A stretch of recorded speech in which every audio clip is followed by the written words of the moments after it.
दिवा शहरातील नालेसफाईची कामं अद्यापही अपूर्ण असल्याने पावसाळ्यात नागरिकांना जलतरणाचा सामना करावा लागू शकतो. ठाणे महानगरपालिका प्रशासनाचे लक्ष वेधण्यासाठी शिवसेना ठाकरे पक्षाच्या वतीने दिव्यामध्ये गटर पूजन आंदोलन करण्यात आले.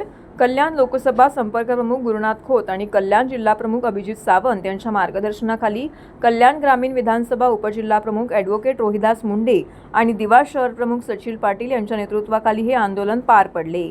दिवा परिसरातील अनेक नाले व गटारांची सफाई अद्याप अर्धवट अवस्थेमध्ये असून पावसाळ्यात मोठ्या प्रमाणावरती पाणी साचण्याची शक्यता निर्माण झालेली आहे. विशेष म्हणजे दिवा शहरातील नालेसफाईसाठी सुमारे 1,60,00,000 रुपयांची तरतूद करण्यात आली असताना प्रत्यक्षात अपेक्षित कामं झाली नसल्याचा आरोप आंदोलनकर्त्यांनी केलाय. यावेळी शिवसैनिकांनी गटरपूजन करून प्रशासनाच्या निष्क्रिय कारभाराचा निषेध व्यक्त केलाय.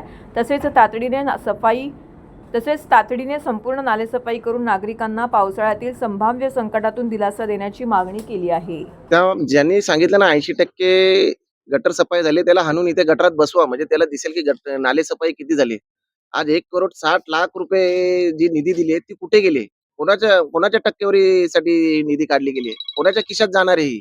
ह्याचा पहिले चौकशी महापालिकेने केली पाहिजे. आज आपण बघाल की 80% जर नाले सफाई झाली मग हे काय आहे? आज दिव्यात नाले सफाई सगळे नाले चेक करा तुम्ही. फक्त वरवरती पिशव्या काढायचं काम करतात. खालचा गाळ काढणार कोण? तुम्ही गाळ काढला नाही तर तो पाणीचा निचरा होणार कसं? यावेळी दिव्यात पाणी साचणार. काही नाले तर या इथल्या बिल्डर लोकांनी तर सगळं त्यांची घाण टाकून ते नाले बुजवलेले आहेत. ते नाले कधी महापालिका साफ करणार आहेत? आज दिव्यात अशी परिस्थिती झाली की नालेच चोरले गेलेत अशी परिस्थिती दिव्यातही झालेली आहे.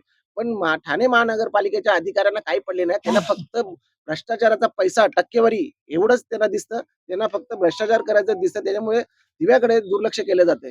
आज देशात नेटच्या पेपर फुटले जातात. सगळ्या परीक्षांचे पेपर फुटले जातात. मग याकडे सरकार कधी? म्हणून आम्ही हे आंदोलन केलं आणि गटराचं आंदोलन केलं आणि तेव्हा तरी सरकारला जाग येईल आणि आता तरी हे गटर साफ करतील. या गटर पूजन आंदोलनाचं आमंत्रण आम्ही माननीय आयुक्त सौरभ राव यांना दिलं होतं. महापौर पिंपळकर मॅडम आहेत त्यांना दिलं होतं. उपमहापौर कृष्णा पाटील आहेत त्यांना दिलं होतं. विरोधी पक्षनेते, गटनेते सगळे पक्षाचे सगळ्या गटनेत्यांना दिलं होतं. प्रभाग समिती सहाय्यक आयुक्त, आरोग्य अधिकारी, स्वच्छता निरीक्षक या सगळ्यांना आम्ही आमंत्रण केलं होतं की आपण या पूजेला आवर्जून या.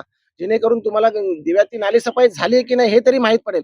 परंतु गेंड्याच्या कातडीचे असलेले हे सरकार आणि यांचे लोकप्रतिनिधी हे कोणीही दिव्याकडे लक्ष द्यायला तयार नाही आणि कोणीही दिव्याकडे बघायला सुद्धा आलं नाही की नालेसफाई झाली की नाही. गणेश पूजनचा प्रसाद आम्ही व्यवस्थितरित्या शिवसेना स्टाईलने त्यांना पोहोचवण्यात येईल.